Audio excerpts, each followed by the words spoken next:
எல்லாருக்கும் வணக்கம் மக்களே, நான் உங்கள் சஞ்சு.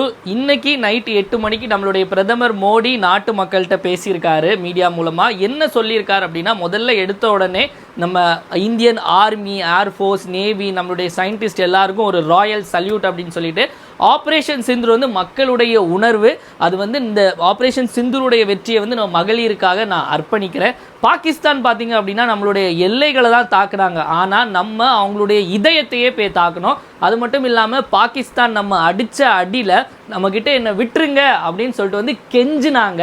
அந்த கெஞ்சினால தான் வந்து நம்ம பேச்சுவார்த்தைக்கே போய் இப்போ போர் நிறுத்தத்தை நம்ம பண்ணியிருக்கோம்.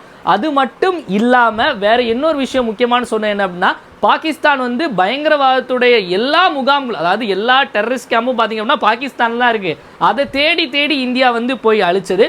ஆனால் அவங்க என்ன பண்ணியிருக்காங்க, பாகிஸ்தான் நம்மளுடைய ஸ்கூலு, காலேஜ், குருத்வாரா, கோயில், இந்த மாதிரி இடத்த தான் அவங்க டார்கெட் பண்ணுறாங்க. ஆனால் நம்ம அப்படி பண்ணலை. இது மட்டும் இல்லாமல் இன்னொரு முக்கியமான விஷயம் பாகிஸ்தானுக்கு சொல்லியிருக்காரு. என்ன அப்படின்னா, நல்லா புரிஞ்சுக்கோங்க, இது வந்து டெம்பரரியாக நாங்கள் வந்து சண்டையை நிறுத்தி தான் வச்சுருக்கோம். இது இன்னும் வந்து முடிவில்லை. அதனால் இனிமேல் இந்த அணு ஆயுதம், இந்த மாதிரி வந்து பூச்சாண்டியெல்லாம் காட்டினாலாம் வந்து இதுக்கெல்லாம் இந்தியா பயப்படுற ஆளே கிடையாது.